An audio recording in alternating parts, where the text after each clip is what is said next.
We should know how to handle, not only how to handle the success, how to handle the failures. Particularly you are in the management environment, I want the young people to understand how to manage the failure. Because any task you do, you have to come across problem. Problem should not become the captain of the individual or the project chief.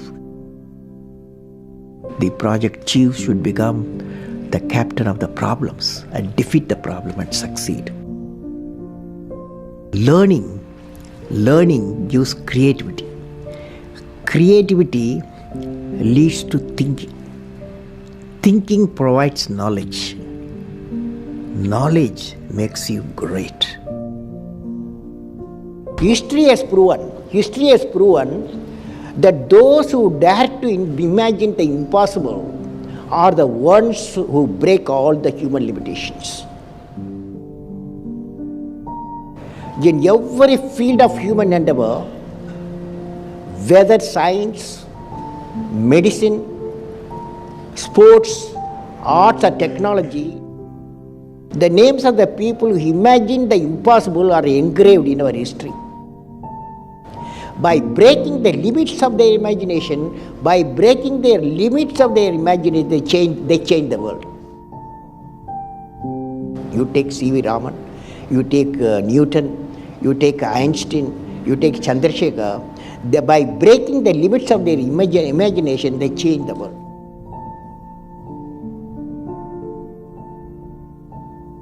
If you want to be discoverers, if you want to be innovators, I am going to give you what type of characteristic you must have. Invention and discoveries have emanated from creative minds that have been constantly working and imagining the outcome. The telephone, he was imagining the outcome in the mind. With imaging and constant effort, all the forces of the universe work for that inspired mind, thereby leading to invention discoveries. Sir, I would like to hear from you a few tips for the upcoming generation to succeed in life. Well, succeeding life, I have already told you. Yes, sir. You have to do 4 things, okay? Number 1, great aim. Great aim. I will have great aim. I will have great aim. I will continuously acquire knowledge. knowledge. I will do hard work. I will do hard work. I will persevere I will persevere and succeed. and succeed. Okay, that's the mantra. Thank you, sir. Thank you so much. You have many accomplishments. You've written books. You've served as president.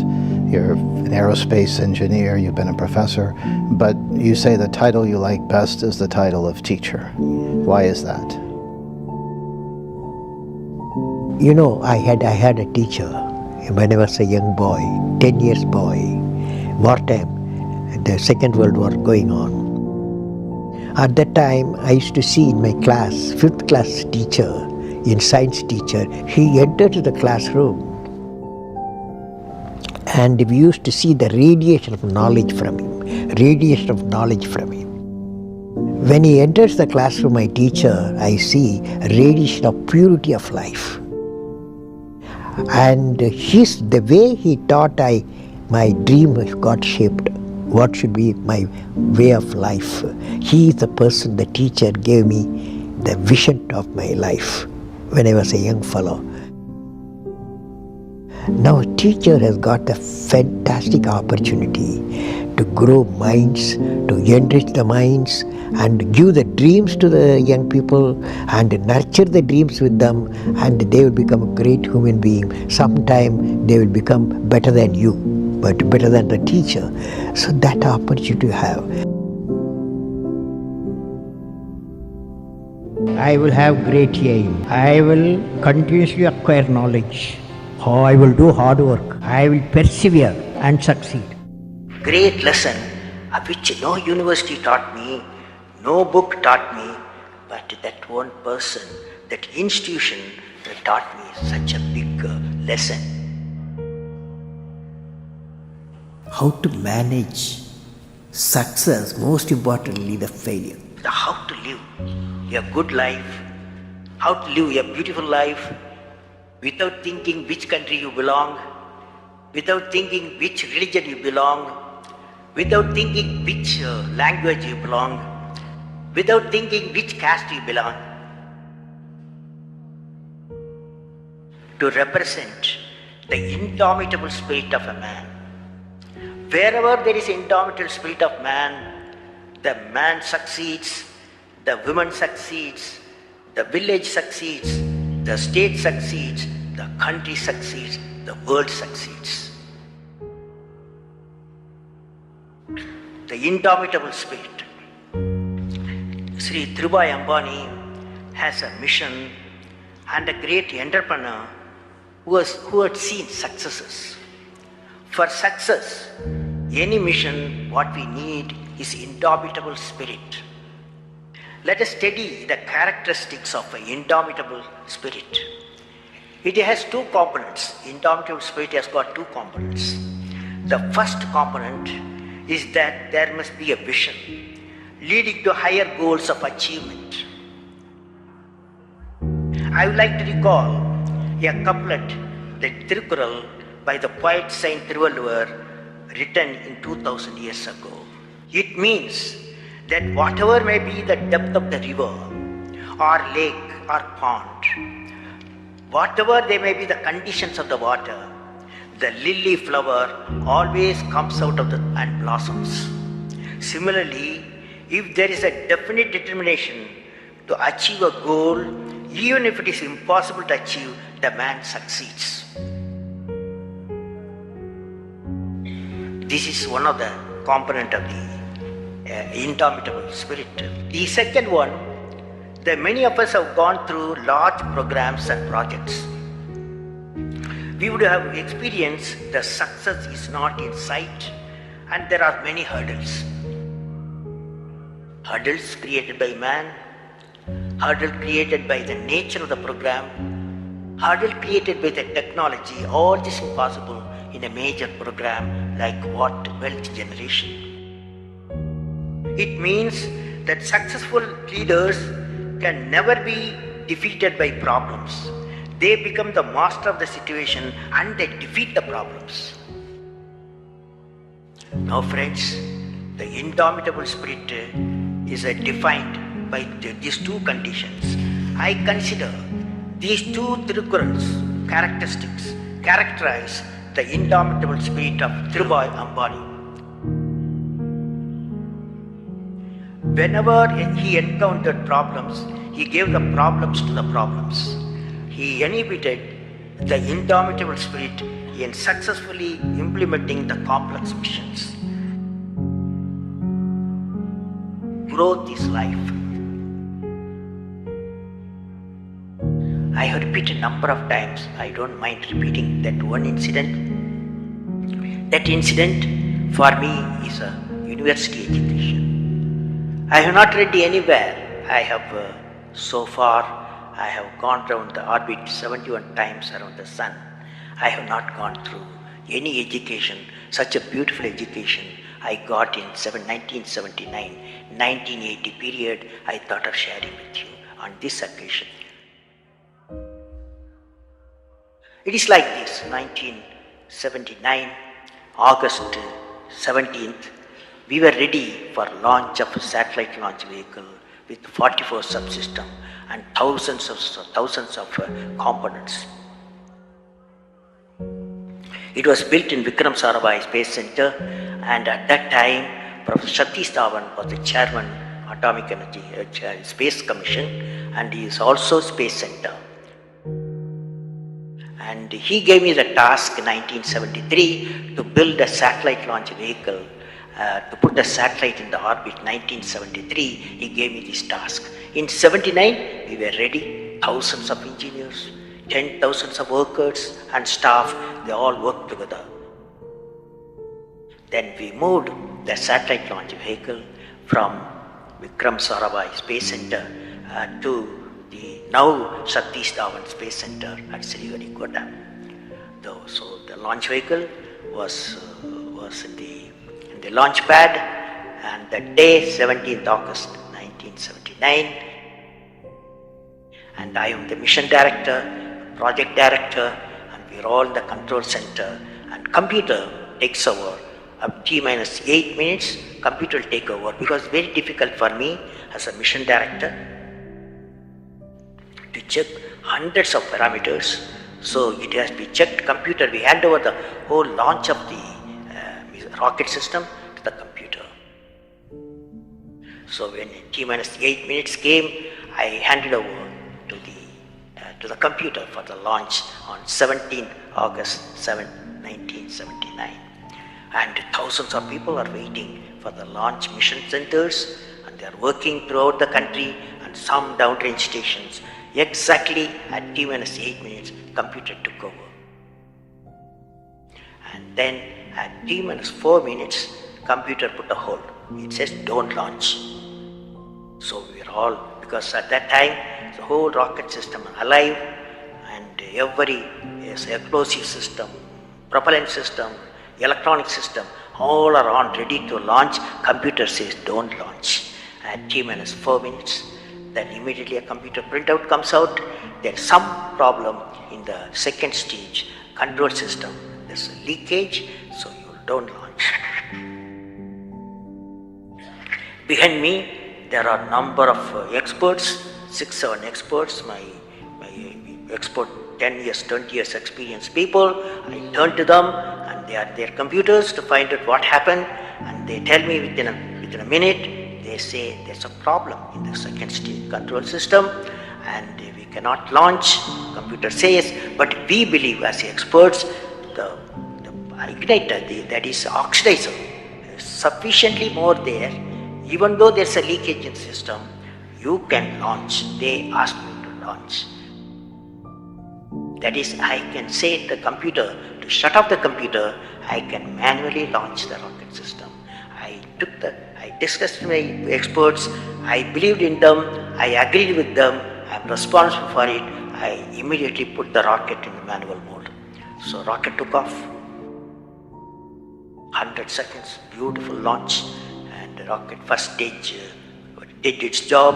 It's a 4-stage rocket system. Then the second stage took off. Within a minute, within a second, it got into spin. That means it should be steady. It's a controlled rocket system by a guidance system. But it was going to spin. I knew I lost the rocket system. Within few seconds, instead of putting the satellite in the orbit, the whole system went to Bay of Bengal. So it was a failure.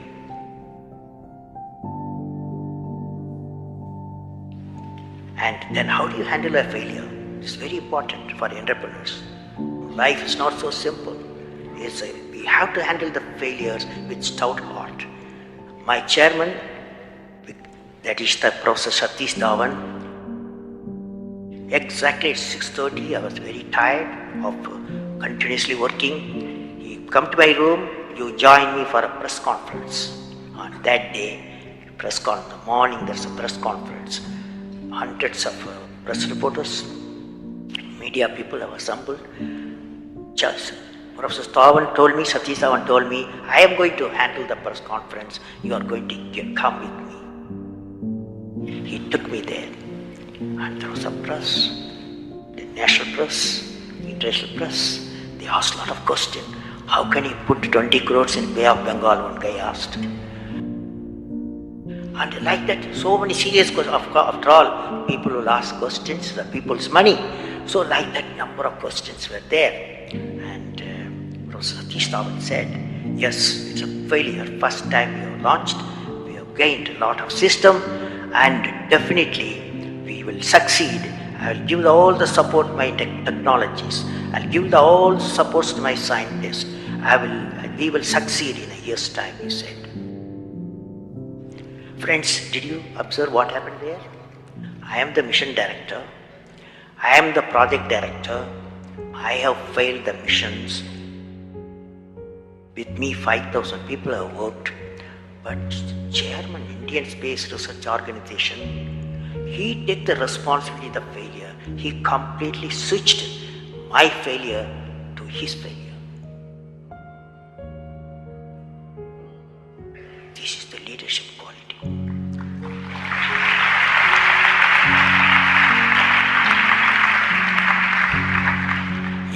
Exactly after 1 year, that is 18th July 1980, we go to the launch pad and the countdown starts. T-8 minutes I hand over to the computer. Computer checks out. First stage, it initiates the rocket system. First stage gives the required velocity. Second stage gives the required velocity. Third stage gives the required velocity. And fourth stage required the escape velocity for the put the satellite in the orbit. I am seeing in front of me what is the performance taking place. I took the microscope. I put the mic. I announced all the station. Here is your mission director. The satellite is in the orbit, and we congratulate you, I told them. Now that's not the important, that's one of the important things happened. But after 30 minutes, Vikram Satish Dhawan called me. Go for press conference, you conduct the press conference, he said. Can you see the significance? Failure he took it, success he gave me to my team. This is a great lesson. It's a great lesson.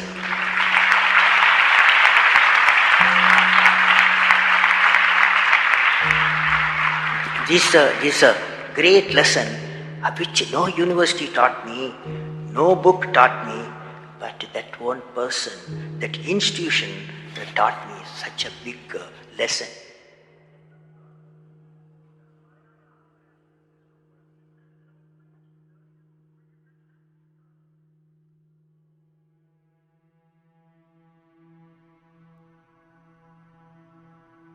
You say in India, where there is righteousness in the heart, where there is righteousness in the heart, there is beauty in the character.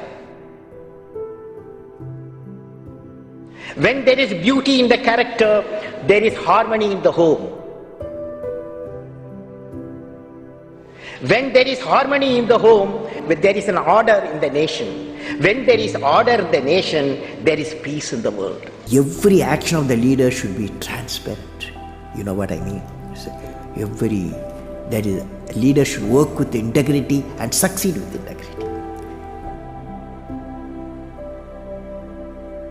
Leader should work with integrity and succeed with integrity.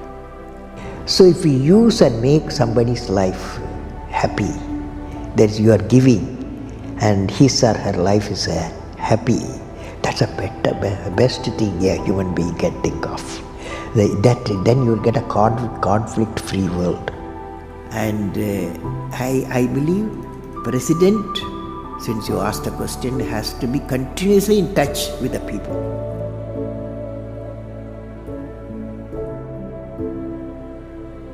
I have a feeling, whenever I give something, I feel happy. You see, this is you try.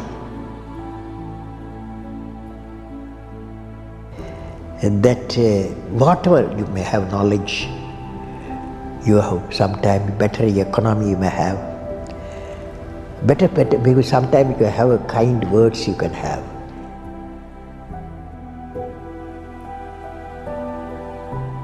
Sir, how did you become so great? How did I become so great? That's the question. Well, I don't know how became. I don't know. It's a relative terms. So I personally believe you must have a dream. Say, I must have a dream. I must have a dream. I must continuously acquire knowledge. I must continuously acquire knowledge. Hard work. And perseverance. perseverance. Not afraid of problems. Not afraid of problems. Then you will be successful. Okay?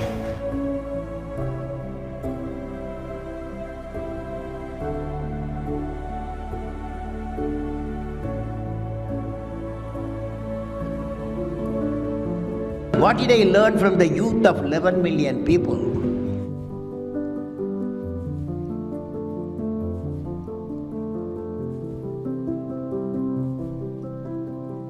I learned every youth wants to be unique. Every youth wants to be unique.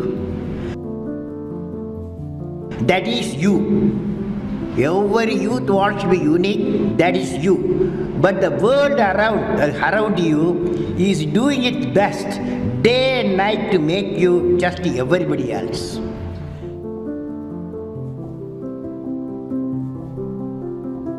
Question is whether you want to be you or everybody else. You want to be you, not everybody else. Now, if the question being like everybody else is convenient